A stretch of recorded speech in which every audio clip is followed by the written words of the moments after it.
This is a work by RAX Media Collective, a collective founded in 1992 in Delhi in India, and they've been producing site-specific interventions since then.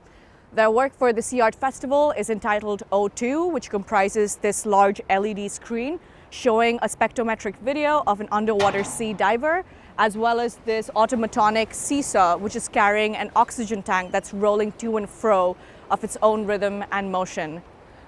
This work refers to, firstly, the mad scramble for oxygen tanks in India during the COVID pandemic at its worst, where people were desperately trying to find oxygen cylinders, and there was a severe dearth of it. But it also encompasses a wider crisis of oxygen and breathing across not just human bodies with the pandemic, but also non-human bodies within the bioecological collapse and this shared precarity of oxygen that we're all enmeshed within.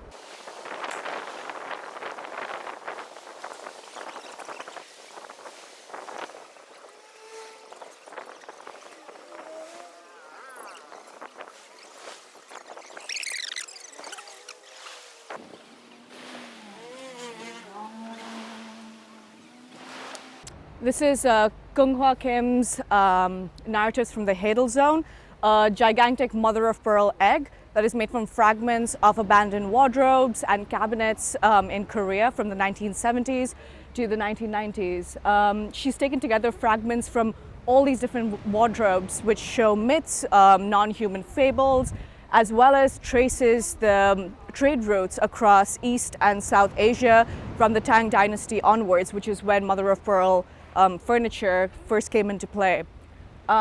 Narratives from the Hadal Zone also evokes the idea of this gargantuan oceanic creature coming from the depths of the Hadal Zone, which are largely unexplored trenches in the deep sea, and laying its egg on the beach of Ilgwang and swimming away. This work is not merely imaginative in terms of how it evokes the deep sea, but also speaks to class and questions of labor within Korean culture as well.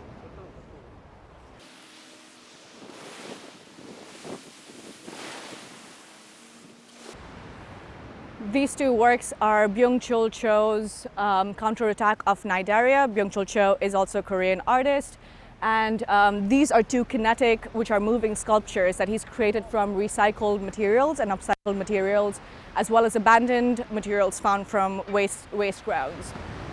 These are called Nidaria because they're these tentacle kind of moving creatures and evoke the idea of jellyfish and anemones, but have kind of formed as a result of mutation from anthropocentric violence, specifically within the marine ecosystem.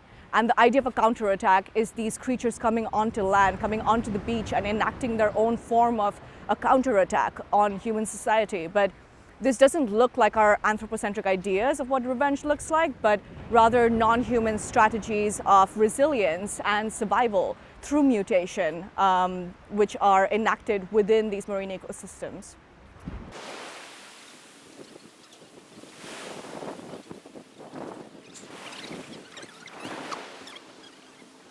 This is Yejin Roo's archipelago of dreamfolds. Yejin Roo is a Busan-based young artist, and she's created this island of human bodies, fragments of human bodies that you can see here, enfolding within these coral-like colonies. Through this archipelago, she's created this almost like oniric zone, which invites visitors to come into this space and reimagine their own relationships to marine ecosystems within this space, as well as the relationships between their body and the ocean within this heterotopic space.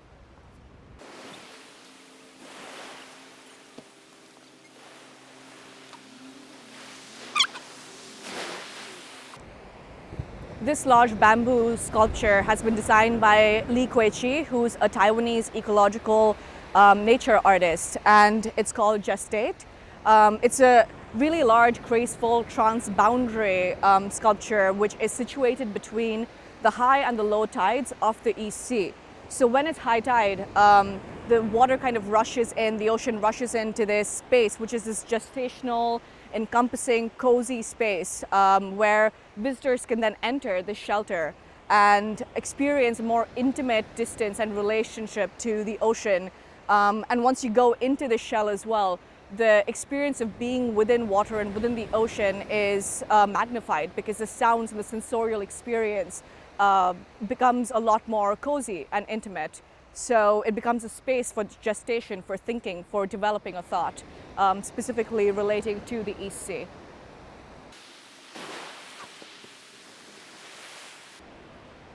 Behind me you can see Otaewon's drops of Anima. There's one which is hovering on the East Sea, as you can see here, one which is hovering about 25 meters above the surface of the sea, and one on the end of the beach, which is situated on the beach itself. So it's these three large luminescent drops called the drops of Anima. It not only speaks to the ways in which the hydrological cycle continues to manifest in our everyday lives, and water changes across these realms and states in a constant and ceaseless cycle, but also how it is the anima, the life force, that compels everything from the tiniest of processes in our lives to planetary scales of how it permeates across human and non-human ecosystems.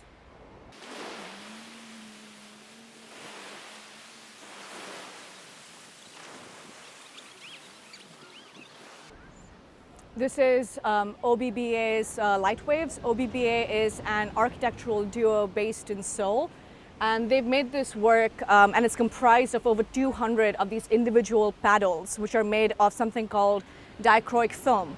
Dichroic film, as you can see, produces this really vibrant shadow onto the sand, and people walking through this space are immersed in this kaleidoscopic sort of ocean of light. And this work changes rapidly and constantly with the movements of sea, water, wind, and human bodies, becoming this both divergent and convergent space of non-human assemblages.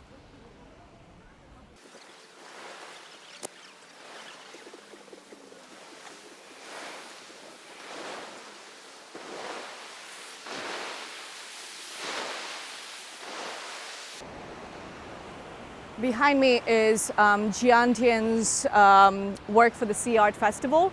It comprises 5 of these multicolored islands, which are made of mosquito net as well as pinewood poles. Jiantian is a duo from Thailand, and their work is deeply socially engaged and engaged in the interrelations between people, their human communities, and their relationships to their lived spaces.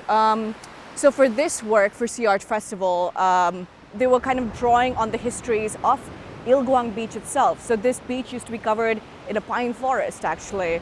And the East Sea and Ilguang Beach were the filming site for a film and a novel called Genmao, or the Seaside Village, which is quite famous within its history.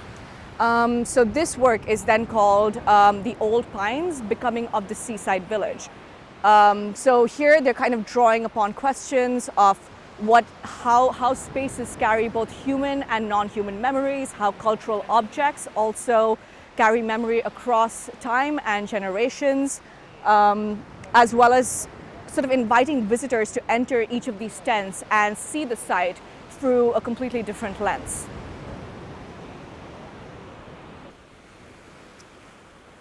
Here we have Hanjin Chue's sculpture, Trance. He's a Busan-based artist, and this cyborgian biomorphic figure depicts a messenger from the deep sea, from the East Sea, that has risen and has arrived on Ilguang Beach. This sculpture called Trance transgresses boundaries of gender, of the human and machine binaries, as well as that of ecological mutation and technological mutation as well. Here, Han Jin-choi also references cyberpunk and science fiction, but actually subverts the tropes of a lot of these genres, because he's gesturing more to a latent oceanic futurism than one that's rooted in outer space.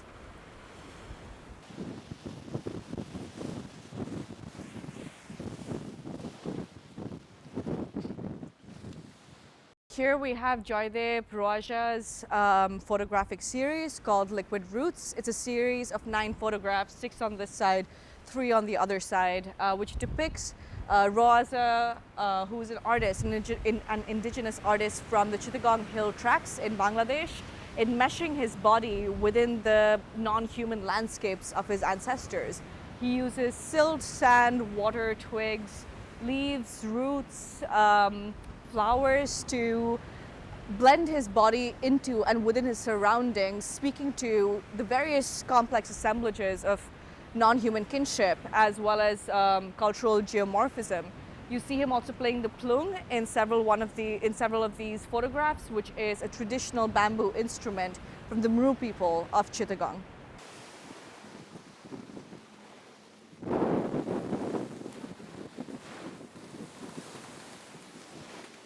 This is the forest curriculum's large-scale installation. The forest curriculum is a nomadic, global platform for pedagogy and artistic thought, and they work with different collaborators and stakeholders for each project. So for the Sea Art Festival, we have an itinerant bestiary, which builds on an ongoing project strand that they have, a research strand called How Not to Build a Nation. And you see here that they're proposing an alternative framework to the often hegemonic nation state, using flagpoles that also often mark the colonial authority of such institutions, and the forest curriculum subverts this signifier of power. They align themselves with non-human agencies and within indigenous knowledge, particularly located in the Zomia. The Zomia is a transversal, transboundary region across East, Southeast, and South Asia. There's also an accompanying soundscape, which is a complex tapestry of insects, fungi, digital voices, human and non-human sounds coming together in a sonic assemblage.